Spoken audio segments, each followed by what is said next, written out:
अथ देव्याः कवचम्। ॐ अस्य श्री चण्डीकवचस्य ब्रह्मा ऋषिः अनुष्टोप चामुण्डा देवता अङ्गदासोक्तमातरौ बीजम् दिग्बन्ध देवतास्तत्त्वम् श्रीजगदम्बा प्रीत्यर्थे सप्तशती पाठाङ्गत्वेन जपे विनियोगः। ॐ नमश्चण्डिकायै। मार्कण्डेय उवाच।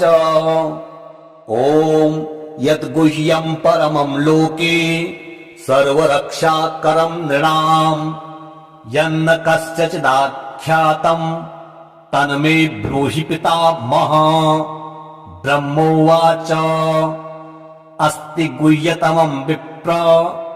सर्वभूतोपकारकम् देव्यास्तु कवचम् पुण्यम् तच्छृण्वस्व महात्मुने।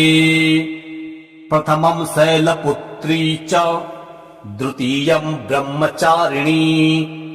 तृतीयम् चन्द्रघण्टेति कुष्माण्डेति चतुर्थकम् पञ्चमम् स्कन्दमातेति षष्ठम् कात्यायनीति च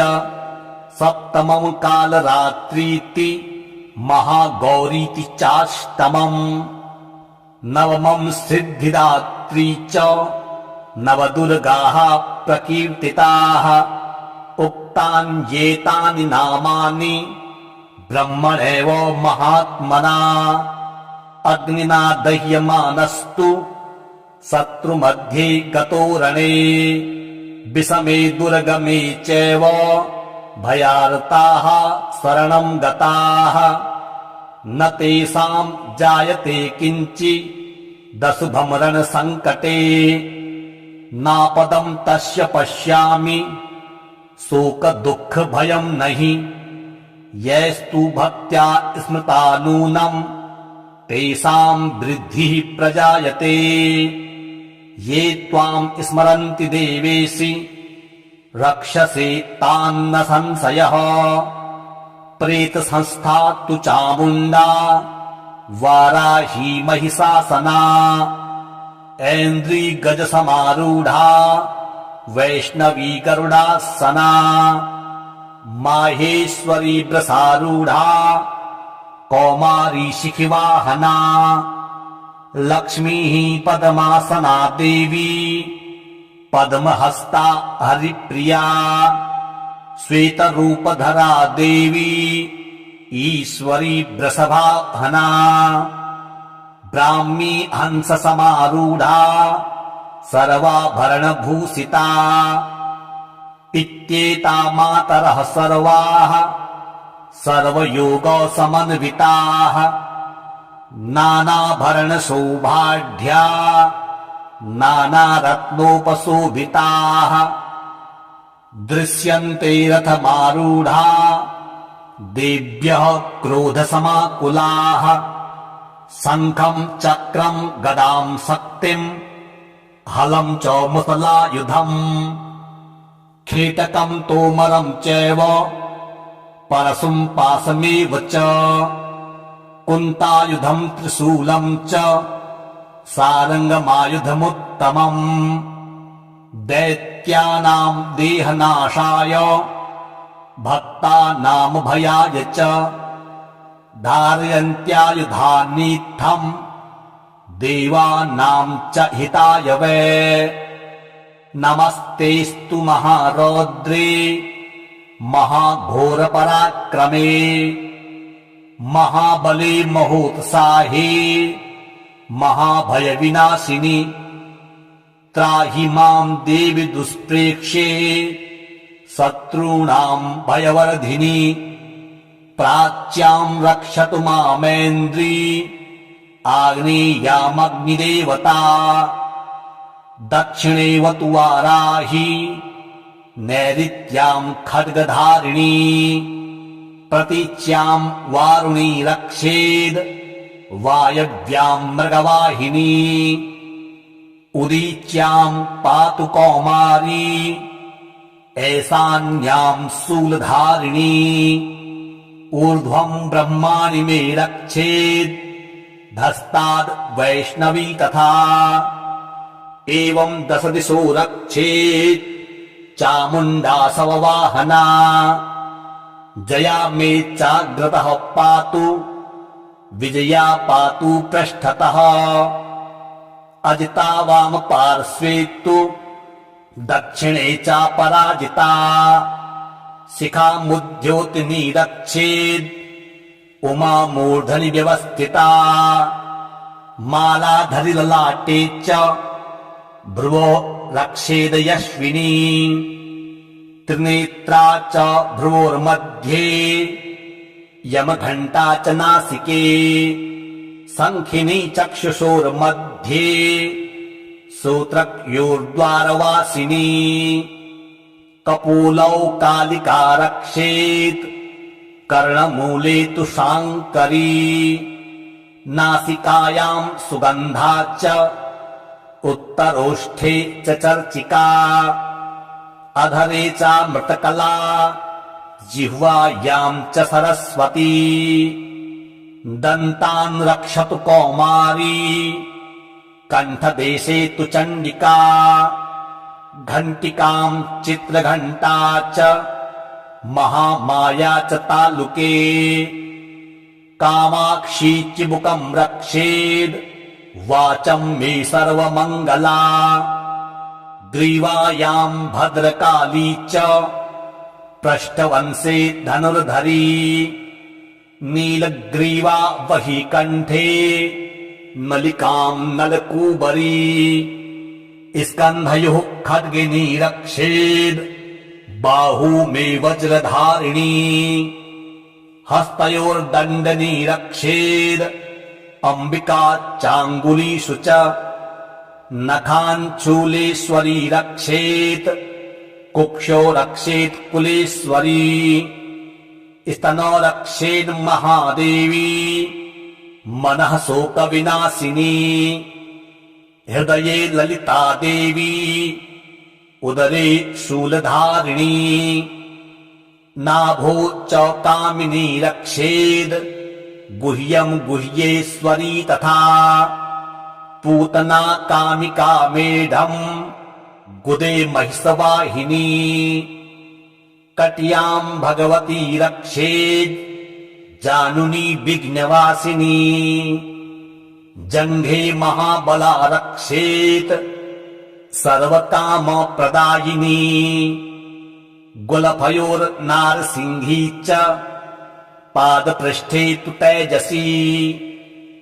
पादाङ्गुलीषु श्रीरक्षेत् पादाधस्तलवासिनी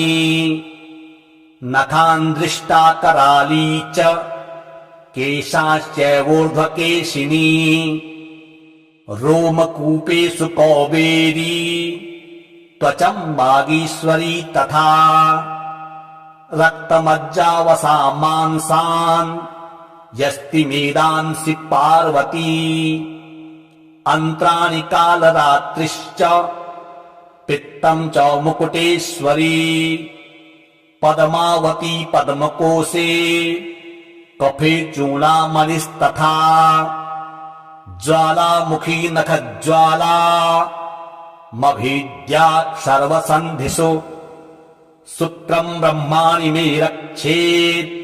छायां छत्रेश्वरी तथा अहङ्कारं मनोबुद्धिं रक्षेन्मे धर्मधारिणी प्राणापानो तथा व्यानम् उदानं च समानकम् वज्रहस्ता च मे रक्षेत् प्राणं कल्याणशोभना रसे रूपे च गन्धे च शब्दे स्पर्शे च योगिनी सत्त्वं रजस्तमश्चैव रक्षेन्नारायणी सदा आयु रक्षतु वाराही धर्मं रक्षतु वैष्णवी यशः कीर्तिं च लक्ष्मीं च धनं विद्यां च चक्रिणी गोत्रमिन्द्राणि मे रक्षेत् पशून् मे रक्ष चण्डिके पुत्रान् रक्षेन् महालक्ष्मीर् भार्याम् रक्षतु भैरवी पन्थानम् सुपथा रक्षेन् मार्गम् क्षेमकरी तथा राजद्वारे महालक्ष्मीर् विजया सर्वतः स्थिता रक्षाहीनम् तु यतः स्नानम्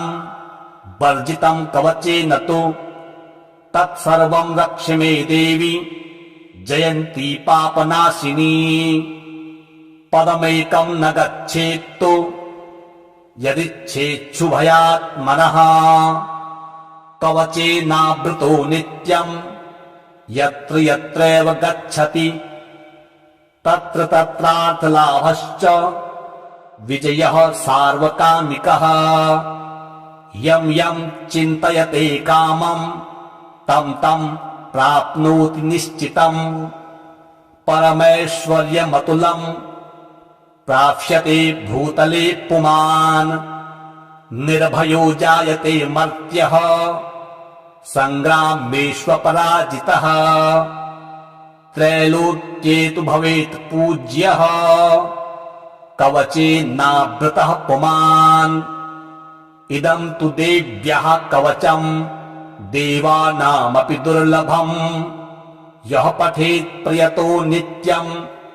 त्रिसन्ध्यम् श्रद्धयान्वितः देवी कला भवेत् तस्य त्रैलोक्येष्वपराजितः जीवेद् वर्षशतम् साग्रम् अपमृत्यु विवर्जितः नश्यन्ति व्याधयः सर्वे लूता विस्फोटदायकः स्थावरम् जङ्गमम् चैव कीर्तिमम् चापि यद्विषम् अविचाराणि सर्वाणि मन्त्रयन्त्राणि भूतले भूचराः खेचराश्चैव जलजाश्चोपदेशिकाः सहजा कुलजामाला डाकिनी शाकिनी तथा अन्तरिक्षचरा घोरा डाकिन्यश्च महाबलाः गृहभूतपिशाचाश्च यक्षगन्धर्वराक्षसाः ब्रह्मराक्षसवेतालाः कूष्माण्डा भैरवादयः नश्यन्ति दर्शनात् तस्य कवचे हृदि संस्थिते मानोन्नतिर्भवेद् राज्ञस्तेजो वृद्धिकरम् परम् यशसा वर्धते सोऽपि कीर्तिमण्डितभूतले जपेत् सप्तशतीम् चण्डीम् कृत्वा तु कवचम् पुरा यावद् भूमण्डलम् धत्ते सशैलो वनकानकम् तावत् तिष्ठति मेदिन्याम् सन्ततिः पुत्रपौत्रिकी देहान्ते परमम् स्थानम् यत्सूरैरपि दुर्लभम्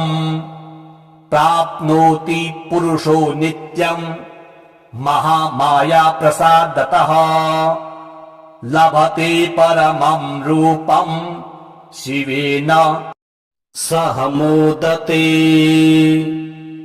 ॐ नमश्चण्डिकायै मार्कण्डेय उवाच ॐ यद्गुह्यम् परमम् लोके सर्वरक्षाकरम् नृणाम् यन्न कस्यचिदाख्यातम् तन्मे ब्रूहि पितामह। ब्रह्मोवाच अस्ति गुह्यतमम् विप्र सर्वभूतोपकारकम् देव्यास्तु कवचम् पुण्यम् तच्छृण्वस्व महात्मुने। प्रथमम् शैलपुत्री च द्वितीयम् ब्रह्मचारिणी तृतीयम् चन्द्रघण्टेति कुष्माण्डेति चतुर्थकम् पञ्चमम् स्कन्दमातेति षष्ठम् कात्यायनीति च सप्तमम् कालरात्रीति महागौरीति चाष्टमम् नवमम् सिद्धिदात्री च नवदुर्गाः प्रकीर्तिताः उक्तान्येतानि नामानि ब्रह्मणेव महात्मना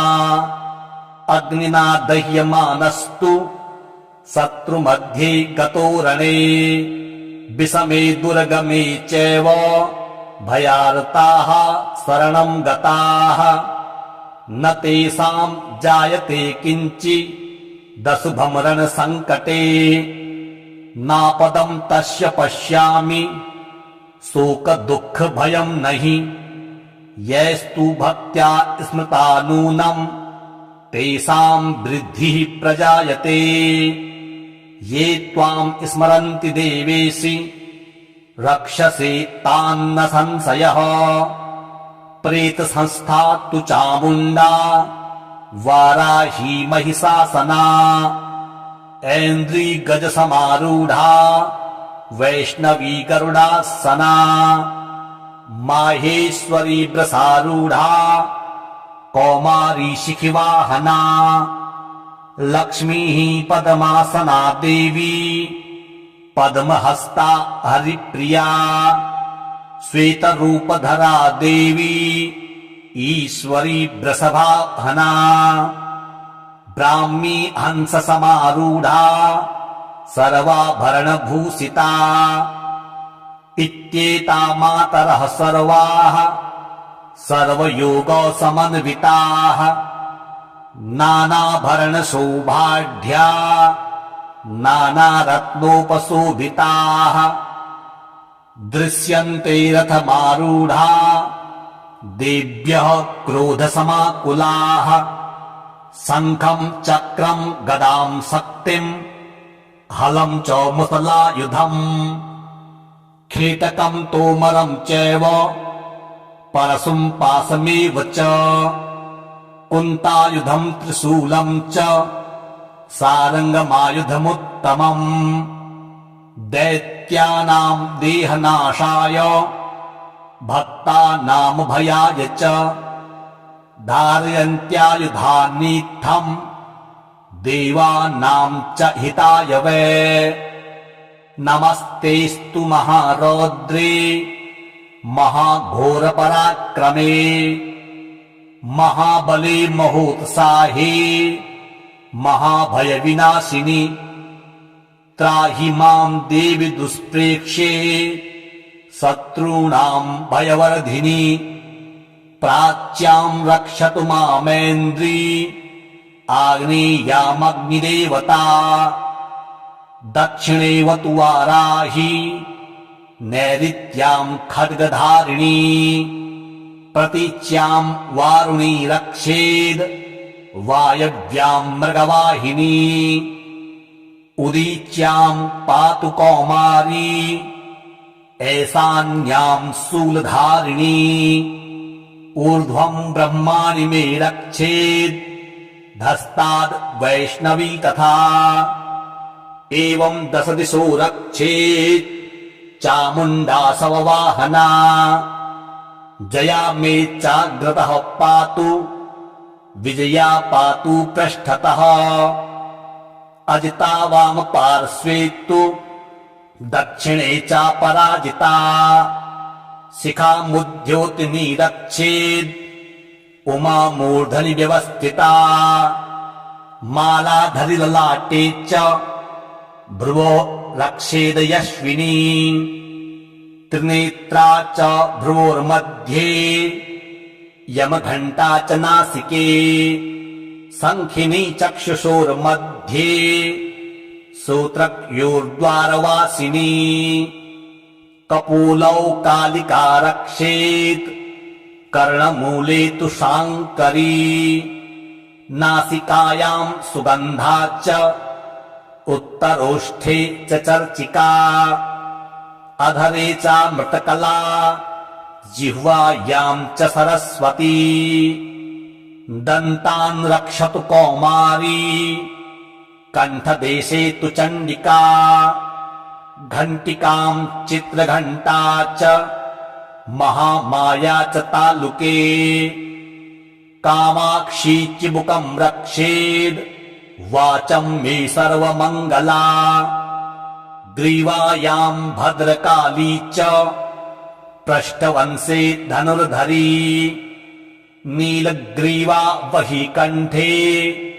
नलिकाम् नलकूबरी स्कन्धयोः खड्गिनी रक्षेद् बाहू मे वज्रधारिणी हस्तयोर्दण्डनी रक्षेद् अम्बिका चाङ्गुलीषु च नखान् शूलेश्वरी रक्षेत् कुक्षो रक्षेत् कुलेश्वरी स्तनो रक्षेन् महादेवी मनः शोकविनाशिनी हृदये ललिता देवी उदरे शूलधारिणी नाभो च कामिनी रक्षेद् गुह्यम् गुह्येश्वरी तथा पूतना कामिका मेढम् गुदे महिषवाहिनी कट्याम् भगवती रक्षेद् जानुनी विघ्नवासिनी जङ्घे महाबला रक्षेत् सर्वकामप्रदायिनी गुलफयोर्नारसिंही च पादपृष्ठे तु तेजसी पादाङ्गुलीषु श्रीरक्षेत् पादाधस्तलवासिनी नखान् कराली च केशाश्चैवोर्ध्वकेशिनी रोमकूपेषु कौबेरी त्वचम् वागीश्वरी तथा रक्तमज्जावसा मांसान् यस्ति मेदांसि पार्वती अन्त्राणि कालरात्रिश्च पित्तम् च मुकुटेश्वरी पद्मावती पद्मकोशे कफे चूडामणिस्तथा ज्वालामुखी नखज्वाला मभीद्या सर्वसन्धिषु शुक्रम् ब्रह्माणि मे रक्षेत् छायाम् छत्रेश्वरी तथा अहङ्कारम् मनोबुद्धिम् रक्षेन्मे धर्मधारिणी प्राणापानो तथा व्यानम् उदानम् च समानकम् वज्रहस्ता च मे रक्षेत् प्राणम् कल्याणशोभना रसे रूपे च गन्धे च शब्दे स्पर्शे च योगिनी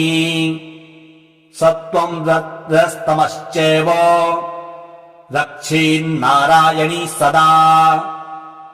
आयु रक्षतु वाराही धर्मम् रक्षतु वैष्णवी यशः कीर्तिम् च लक्ष्मीम् च धनम् विद्याम् च चक्रिणी गोत्रमिन्द्राणि मे रक्षेत् पशून् मे रक्ष चण्डिके पुत्रान् रक्षेन्महालक्ष्मीर्भार्याम् रक्षतु भैरवी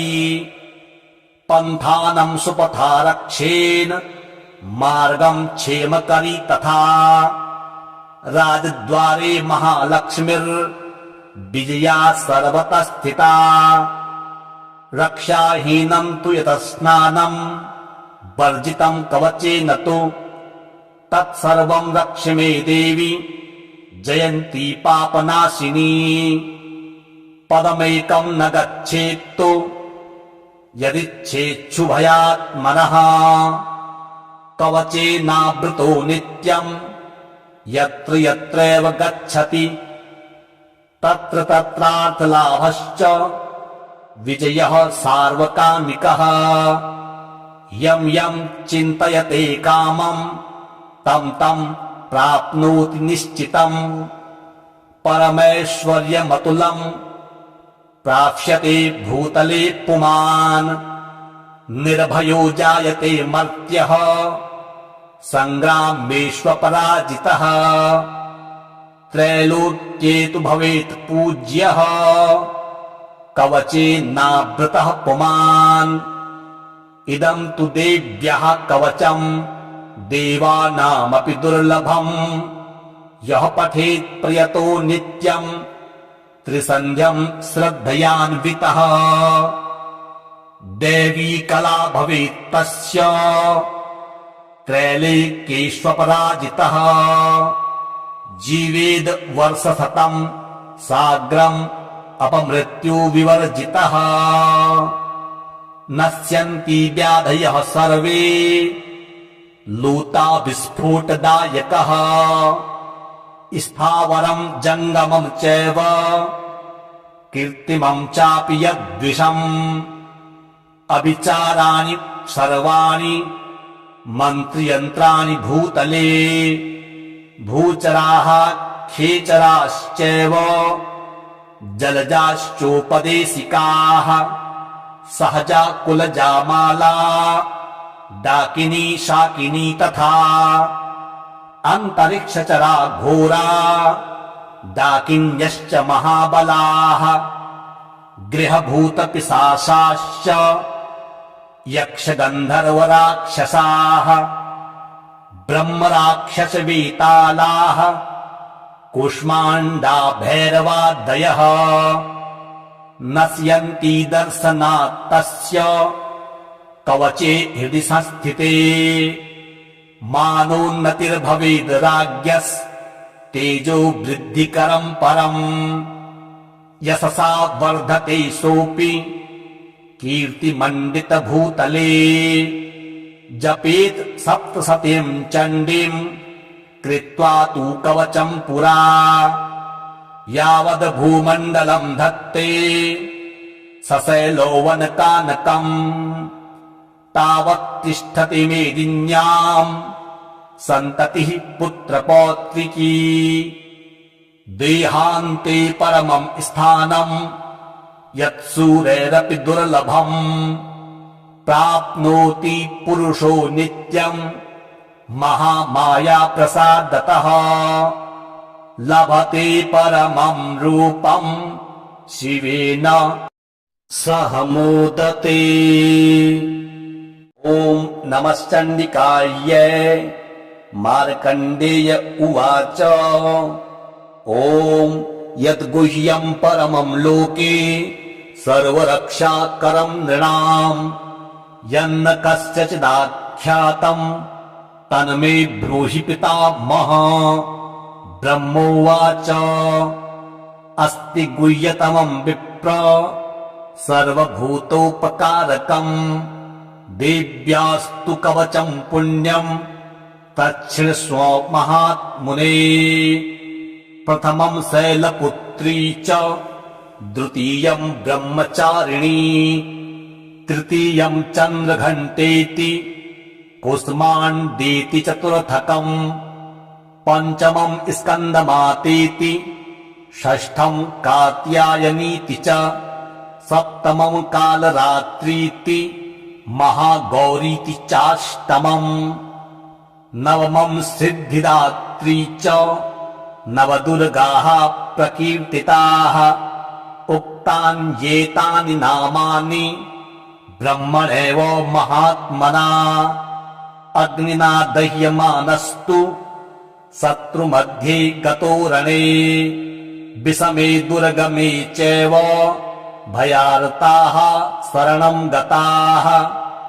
न तेषाम् जायते किञ्चिदशुभम् रणसङ्कटे नापदम् तस्य पश्यामि शोकदुःखभयम् नहि यैस्तु भक्त्या स्मृता नूनम्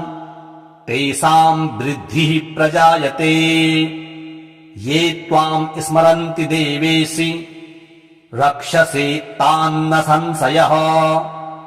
प्रेतसंस्था तु चामुण्डा वाराही महिषासना ऐन्द्री गजसमारूढा वैष्णवी गरुडासना माहेश्वरी वृषारूढा कौमारी शिखिवाहना लक्ष्मीः पद्मासना देवी पद्महस्ता हरिप्रिया श्वेतरूपधरा देवी ईश्वरी वृषभाहना ब्राह्मी हंस समारूढ़ा सर्वाभरणभूषिता इत्येता मातरः सर्वाः सर्वयोग समन्विताः नानाभरणशोभाढ्या नानारत्नोपशोभिताः दृश्यन्ते रथमारूढा देव्यः क्रोधसमाकुलाः शङ्खं चक्रं गदां शक्तिं हलं च मुसलायुधम् खेटकं तोमरं चैव परशुं पाशमेव च कुन्तायुधं त्रिशूलं च सारङ्गमायुधमुत्तमम् दैत्यानां देहनाशाय भक्तानामभयाय च धारयन्त्यायुधानीत्थम् देवानां च हिताय वै नमस्तेस्तु महारौद्रे महाघोरपराक्रमे महाबले महोत्साहे महाभयविनाशिनि त्राहि मां देवि दुष्प्रेक्ष्ये शत्रूणां भयवर्धिनि प्राच्यां रक्षतु मामेन्द्री आग्नेयामग्निदेवता दक्षिणेवतु वाराही नैऋत्यां खड्गधारिणी प्रतीच्यां वारुणी रक्षेद् वायव्यां मृगवाहिनी उदीच्यां पातु कौमारी ऐशान्यां शूलधारिणी ऊर्ध्वं ब्रह्माणि मे रक्षेद् धस्ताद् वैष्णवी तथा एवं दश दिशो रक्षेत् चामुण्डा शववाहना जया मे चाग्रतः पातु विजया पातु पृष्ठतः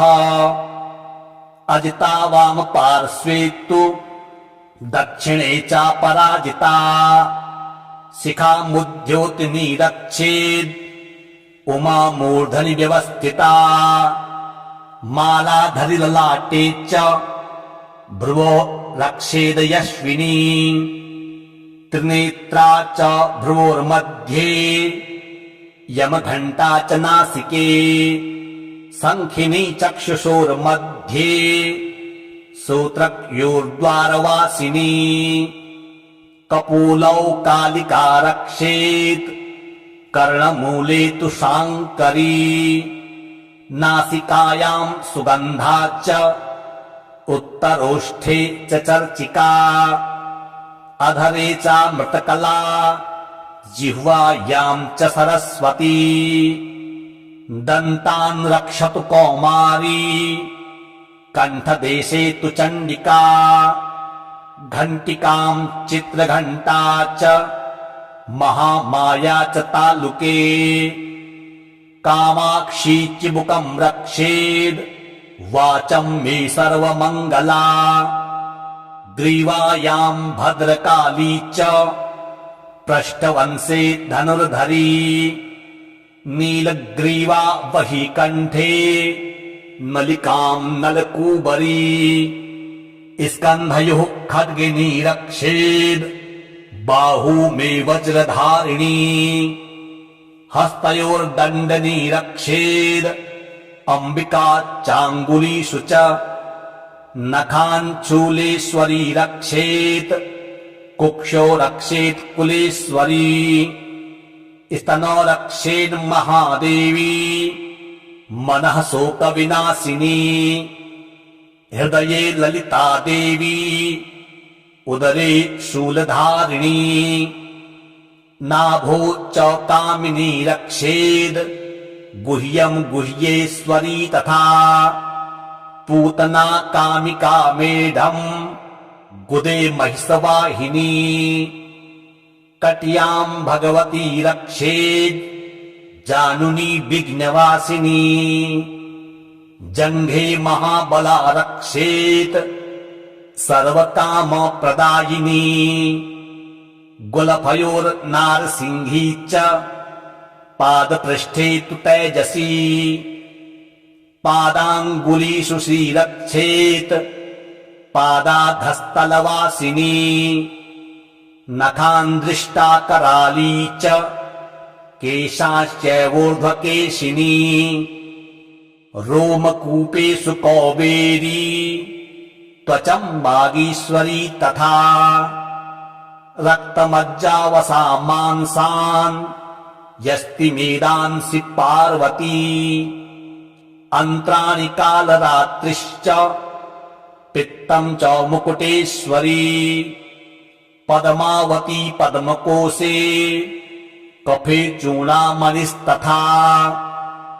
ज्वालामुखी नखज्वाला मभीद्या सर्वसन्धिषु शुक्रं ब्रह्माणि मे रक्षेत् छायां छत्रेश्वरी तथा अहङ्कारं मनोबुद्धिं रक्षेन्मे धर्मधारिणी प्राणापानो तथा व्यानम् उदानं च समानकम् वज्रहस्ता च मे रक्षेत् प्राणं कल्याणशोभना रसे रूपे च गन्धे च शब्दे स्पर्शे च योगिनी सत्त्वं रजस्तमश्चैव रक्षेन्नारायणी सदा आयु रक्षतु वाराही धर्मं रक्षतु वैष्णवी यशः कीर्तिं च लक्ष्मीं च धनं विद्यां च चक्रिणी गोत्रमिन्द्राणि मे रक्षेत् पशून् मे रक्ष चण्डिके पुत्रान् रक्षेन्महालक्ष्मीर्भार्यां रक्षतु भैरवी पन्थानं सुपथा रक्षेन् मार्गं क्षेमकरी तथा राजद्वारे महालक्ष्मीर्विजया सर्वतः स्थिता रक्षाहीनं तु यतस्नानं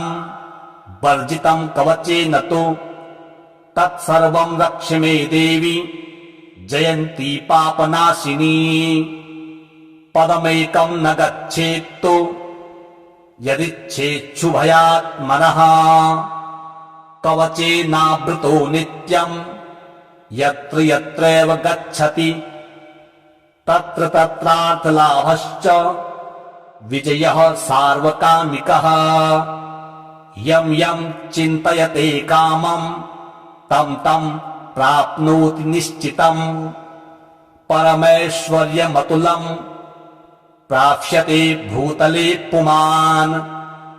निर्भयो जायते मर्त्यः सङ्ग्रामेष्वपराजितः त्रैलोक्ये तु भवेत् पूज्यः कवचेनावृतः पुमान् इदं तु देव्यः कवचम् देवानामपि दुर्लभम् यः पठेत् प्रयतो नित्यम् त्रिसन्ध्यम् श्रद्धयान्वितः देवी कला भवेत् तस्य त्रैलोक्येष्वपराजितः जीवेद् वर्षशतं साग्रम् अपमृत्यु विवर्जितः नश्यन्ति व्याधयः सर्वे लूता विस्फोटदायकः स्थावरं जङ्गमं चैव कीर्तिमं चापि यद्विषम् अविचाराणि सर्वाणि मन्त्रयन्त्राणि भूतले भूचराः खेचराश्चैव जलजाश्चोपदेशिकाः सहजा कुलजामाला डाकिनी शाकिनी तथा अन्तरिक्षचरा घोरा डाकिन्यश्च महाबलाः गृहभूतपिशाचाश्च यक्षगन्धर्वराक्षसाः ब्रह्मराक्षसवेतालाः कूष्माण्डा भैरवादयः नश्यन्ति दर्शनात् तस्य कवचे हृदि संस्थिते मानोन्नतिर्भवेद् राज्ञस्तेजो वृद्धिकरं परम् यशसा वर्धते सोऽपि कीर्तिमण्डितभूतले जपेत् सप्तशतीं चण्डीं कृत्वा तु कवचं पुरा यावद् भूमण्डलं धत्ते सशैलोवनकानकम् तावत् तिष्ठति मेदिन्याम् सन्ततिः पुत्रपौत्रिकी देहान्ते परमम् स्थानम् यत्सूरैरपि दुर्लभम् प्राप्नोति पुरुषो नित्यम् महामाया प्रसादतः लभते परमम् रूपम् शिवेन सह मोदते। ॐ नमश्चण्डिकायै। मार्कण्डेय उवाच ॐ यद्गुह्यम् परमम् लोके सर्वरक्षाकरम् नृणाम् यन्न कस्यचिदाख्यातम् तन्मे ब्रूहि पितामह। ब्रह्मोवाच अस्ति गुह्यतमम् विप्र सर्वभूतोपकारकम् देव्यास्तु कवचम् पुण्यम् तच्छृण्वस्व महात्मुने। प्रथमम् शैलपुत्री च द्वितीयम् ब्रह्मचारिणी तृतीयम् चन्द्रघण्टेति कुष्माण्डेति चतुर्थकम् पञ्चमम् स्कन्दमातेति षष्ठम् कात्यायनीति च सप्तमम् कालरात्रीति महागौरीति चाष्टमम् नवमम् सिद्धिदात्री च नवदुर्गाः प्रकीर्तिताः उक्तान्येतानि नामानि ब्रह्मणेव महात्मना।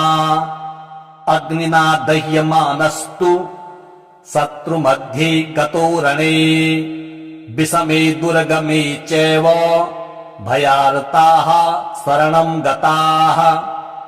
न तेषाम् जायते किञ्चिदशुभम् रणसङ्कटे नापदम् तस्य पश्यामि शोकदुःखभयम् नहि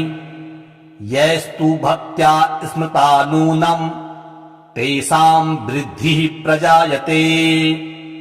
ये त्वाम् स्मरन्ति देवेशि रक्षसे तान्न संशयः प्रेतसंस्था तु चामुण्डा वाराही महिषासना ऐन्द्री गजसमारूढा वैष्णवी गरुडासना माहेश्वरी वृषारूढा कौमारी शिखिवाहना लक्ष्मीः पद्मासना देवी पद्महस्ता हरिप्रिया श्वेतरूपधरा देवी ईश्वरी वृषभाहना ब्राह्मी हंससमारूढा सर्वाभरणभूषिता इत्येता मातरः सर्वाः सर्वयोगसमन्विताः नानाभरणशोभाढ्या नानारत्नोपशोभिताः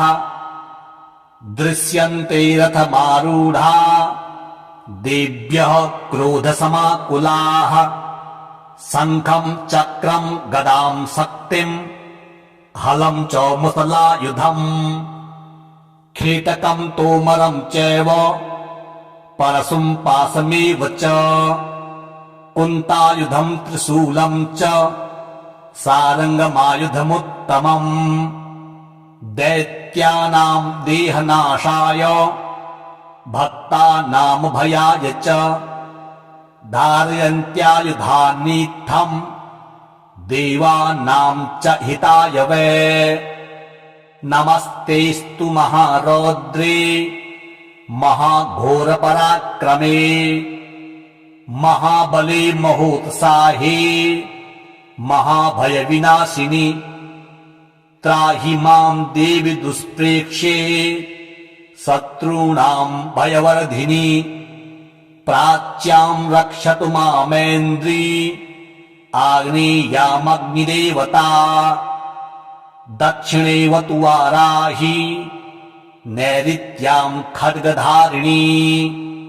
प्रतीच्याम् वारुणी रक्षेद् वायव्याम् मृगवाहिनी उदीच्याम् पातु कौमारी ऐसान्यां शूलधारिणी ऊर्ध्वं ब्रह्माणि मे रक्षेत् धस्ताद् वैष्णवी तथा एवं दश दिशो रक्षेत् चामुण्डा सववाहना जया मे चाग्रतः पातु विजया पातु पृष्ठतः अजिता वाम पार्श्वे तु दक्षिणे चापराजिता शिखामुद्योतिनी रक्षेत् उमा मूर्धनि व्यवस्थिता मालाधरि ललाटे च भ्रुवो रक्षेद यश्विनी त्रिनेत्रा च भ्रुवोर्मध्ये यमघण्टा च नासिके शङ्खिनी चक्षुषोर्मध्ये श्रोत्रयोर्द्वारवासिनी कपोलौ कालिका रक्षेत् कर्णमूले तु शाङ्करी नासिकायां सुगन्धा च उत्तरोष्ठे च चर्चिका अधरे चामृतकला जिह्वायां च सरस्वती दन्तान् रक्षतु कौमारी कण्ठदेशे तु चण्डिका घण्टिकां चित्रघण्टा च महामाया च तालुके कामाक्षी चिबुकं रक्षेद् वाचं मे सर्वमङ्गला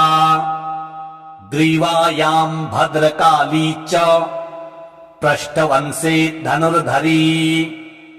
नीलग्रीवा वही कण्ठे नलिकां नलकूबरी स्कन्धयोः खड्गिनी रक्षेद् बाहू मे वज्रधारिणी हस्तयोर्दण्डनी रक्षेद् अम्बिका चाङ्गुलीषु च नखान् चूलेश्वरी रक्षेत्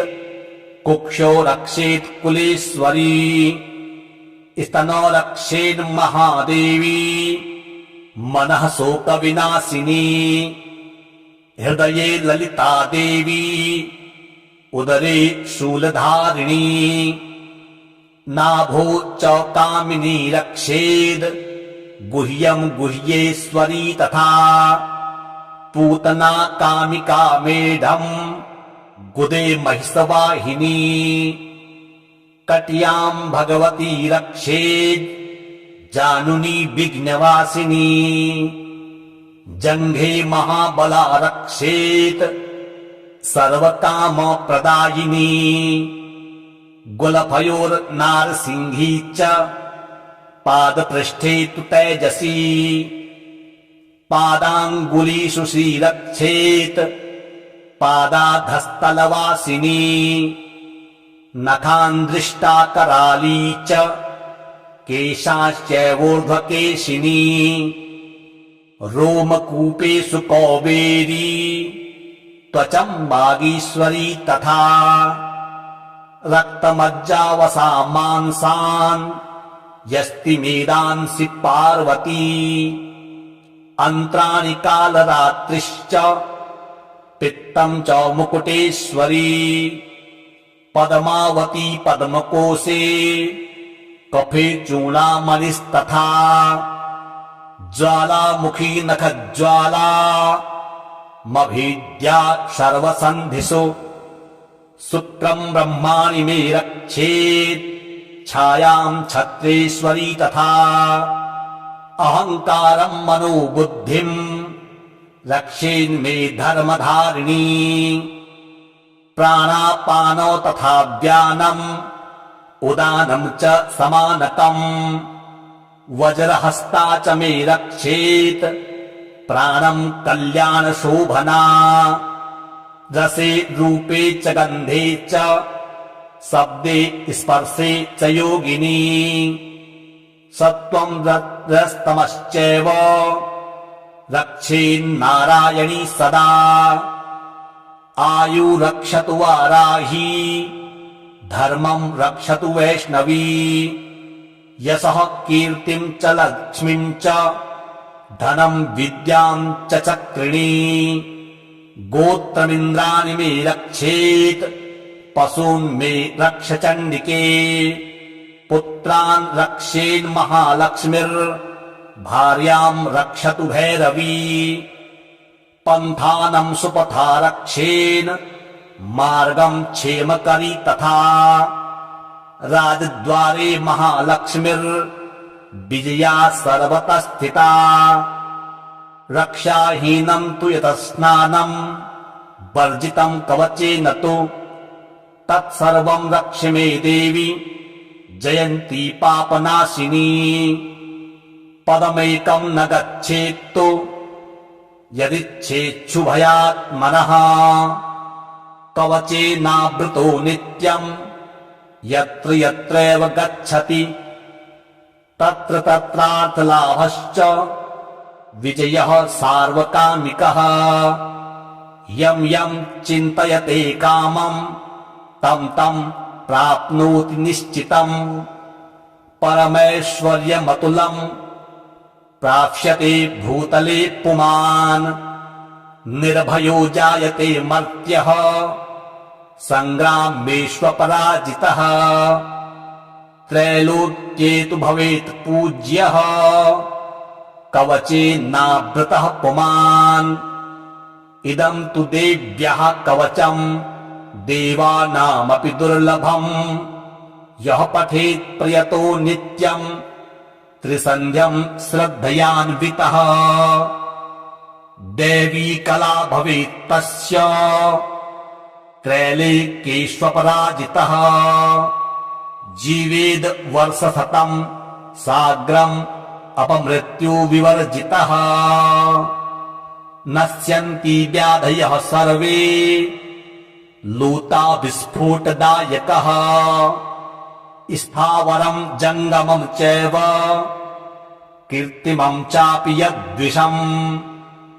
अविचाराणि सर्वाणि मन्त्रयन्त्राणि भूतले भूचराः खेचराश्चैव जलजाश्चोपदेशिकाः सहजा कुलजामाला डाकिनी शाकिनी तथा अन्तरिक्षचरा घोरा डाकिन्यश्च महाबलाः गृहभूतपिशाचाश्च यक्षगन्धर्वराक्षसाः ब्रह्मराक्षसवेतालाः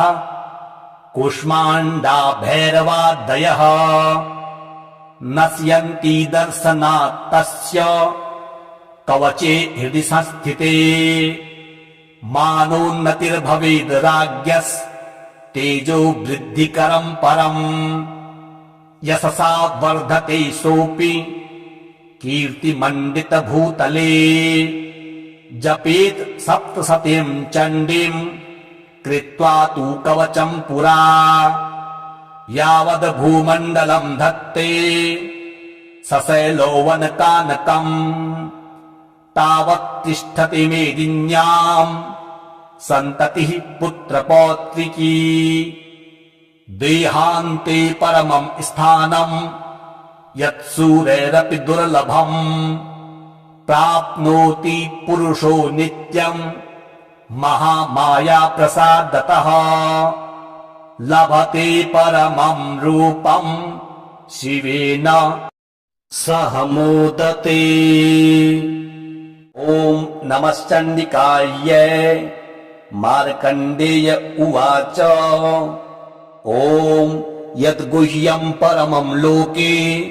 सर्वरक्षाकरम् नृणाम् यन्न कस्यचिदाख्यातम् तन्मे ब्रूहि पितामह। ब्रह्मोवाच अस्ति गुह्यतमम् विप्र सर्वभूतोपकारकम् देव्यास्तु कवचम् पुण्यम् तच्छृण्वो महात्मुने। प्रथमम् शैलपुत्री च द्वितीयम् ब्रह्मचारिणी तृतीयम् चन्द्रघण्टेति कुष्माण्डेति चतुर्थकम् पञ्चमम् स्कन्दमातेति षष्ठम् कात्यायनीति च सप्तमम् कालरात्रीति महागौरीति चाष्टमम् नवमं सिद्धिदात्री च नवदुर्गाः प्रकीर्तिताः उक्तान्येतानि नामानि ब्रह्मणेव महात्मना अग्निना दह्यमानस्तु शत्रुमध्ये गतो रणे विषमे दुर्गमे चैव भयार्ताः शरणं गताः न तेषां जायते किञ्चिदशुभं रणसङ्कटे नापदं तस्य पश्यामि शोकदुःखभयं नहि यैस्तु भक्त्या स्मृता नूनं तेषां वृद्धिः प्रजायते ये त्वां स्मरन्ति देवेशि रक्षसे तान्न संशयः प्रेतसंस्था तु चामुण्डा वाराही महिषासना ऐन्द्री गजसमारूढा वैष्णवी गरुडासना माहेश्वरी वृषारूढा कौमारी शिखिवाहना लक्ष्मीः पद्मासना देवी पद्महस्ता हरिप्रिया श्वेतरूपधरा देवी ईश्वरी वृषभाहना ब्राह्मी हंससमारूढा सर्वाभरणभूषिता इत्येता मातरः सर्वाः सर्वयोगसमन्विताः नानाभरणशोभाढ्या नानारत्नोपशोभिताः दृश्यन्ते रथमारूढा देव्यः क्रोधसमाकुलाः शङ्खं चक्रं गदां शक्तिं हलं च मुसलायुधम् खेटकं तोमरं चैव परशुं पाशमेव च कुन्तायुधं त्रिशूलं च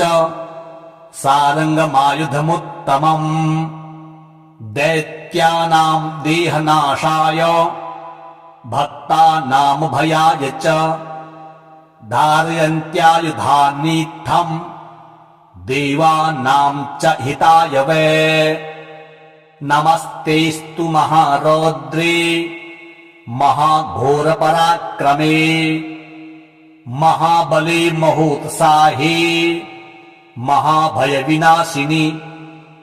त्राहि मां देवि दुष्प्रेक्ष्ये शत्रूणां भयवर्धिनि प्राच्यां रक्षतु मामेन्द्री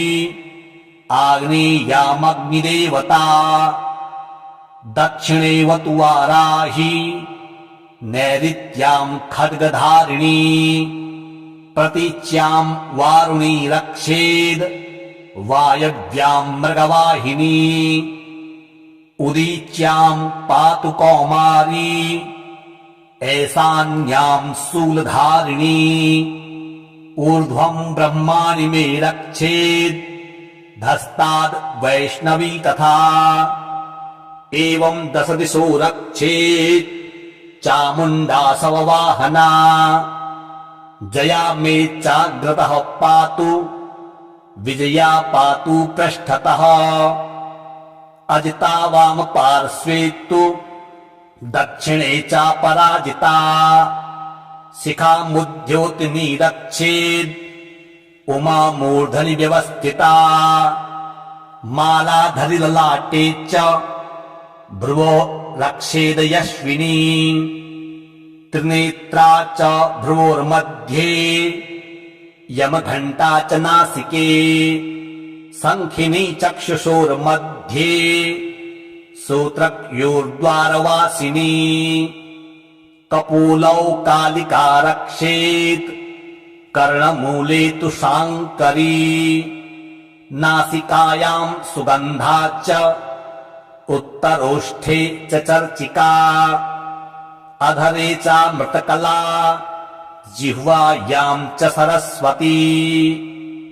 दन्तान् रक्षतु कौमारी कण्ठदेशे तु चण्डिका घण्टिकां चित्रघण्टा च महामाया च तालुके कामाक्षी चिबुकं रक्षेद् वाचं मे सर्वमङ्गला ग्रीवायाम् भद्रकाली च पृष्ठवंशे धनुर्धरी नीलग्रीवा वही कण्ठे नलिकाम् नलकूबरी स्कन्धयोः खड्गिनी रक्षेद् बाहू मे वज्रधारिणी हस्तयोर्दण्डनी रक्षेद् अम्बिका चाङ्गुलीषु च नखाञ्चूलेश्वरी रक्षेत् कुक्षो रक्षेत् कुलेश्वरी स्तनो रक्षेन् महादेवी मनः शोकविनाशिनी हृदये ललिता देवी उदरे शूलधारिणी नाभो च कामिनी रक्षेद् गुह्यम् गुह्येश्वरी तथा पूतना कामिका मेढम् गुदे महिषवाहिनी कट्याम् भगवती रक्षेद् जानुनी विघ्नवासिनी जङ्घे महाबला रक्षेत् सर्वकामप्रदायिनी गुलफयोर्नारसिंही च पादपृष्ठे तु तेजसी पादाङ्गुलीषु श्रीरक्षेत् पादाधस्तलवासिनी नखान्दृष्टा कराली च केशाश्चैवोर्ध्वकेशिनी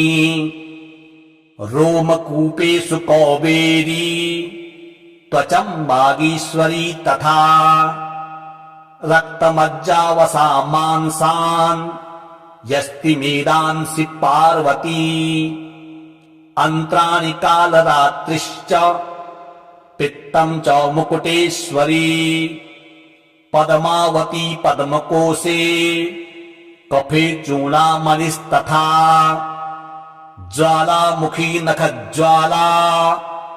मभीद्या सर्वसन्धिषु शुक्रम् ब्रह्माणि मे रक्षेत्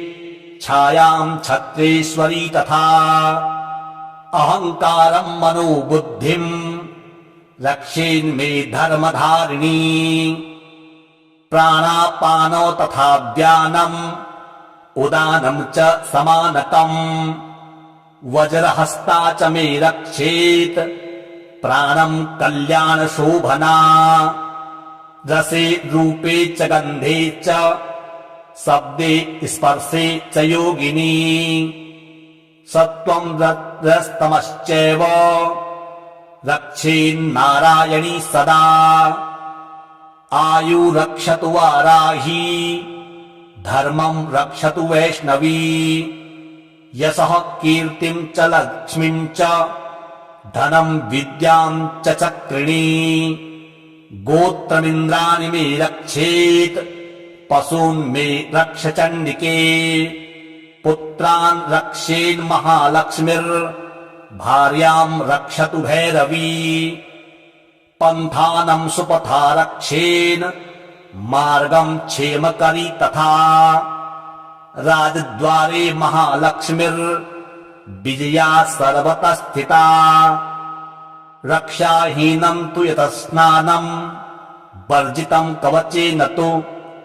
तत्सर्वम् रक्ष मे देवी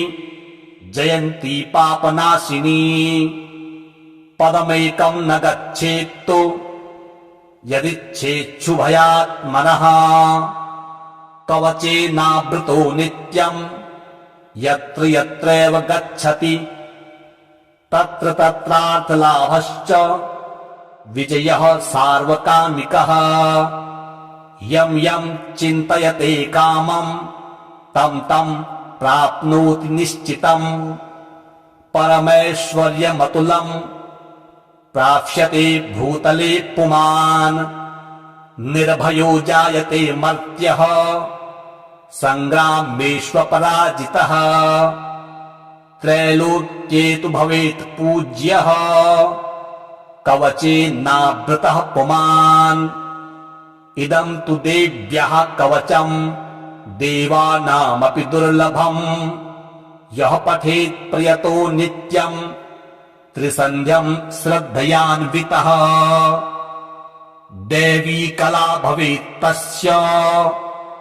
त्रैलोक्येष्वपराजितः जीवेद् वर्षशतं साग्रम् अपमृत्यु विवर्जितः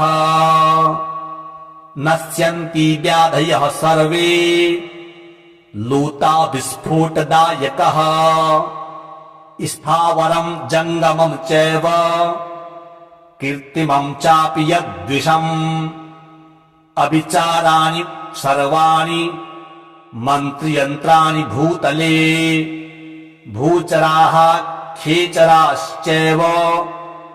जलजाश्चोपदेशिकाः सहजा कुलजामाला डाकिनी शाकिनी तथा अन्तरिक्षचरा घोरा डाकिन्यश्च महाबलाः गृहभूतपिशाचाश्च यक्षगन्धर्वराक्षसाः ब्रह्मराक्षसवेतालाः कूष्माण्डा भैरवादयः नश्यन्ति दर्शनात् तस्य कवचे हृदि संस्थिते मानोन्नतिर्भवेद् राज्ञस्तेजो वृद्धिकरम् परम् यशसा वर्धते सोऽपि कीर्तिमण्डितभूतले जपेत् सप्तशतीम् चण्डीम् कृत्वा तु कवचम् पुरा यावद् भूमण्डलम् धत्ते सशैलोवनकानकम् तावत् तिष्ठति मेदिन्याम् सन्ततिः पुत्रपौत्रिकी देहान्ते परमम् स्थानम् यत्सूरैरपि दुर्लभम् प्राप्नोति पुरुषो नित्यम् महामाया प्रसादतः लभते परमम् रूपम् शिवेन सह मोदते।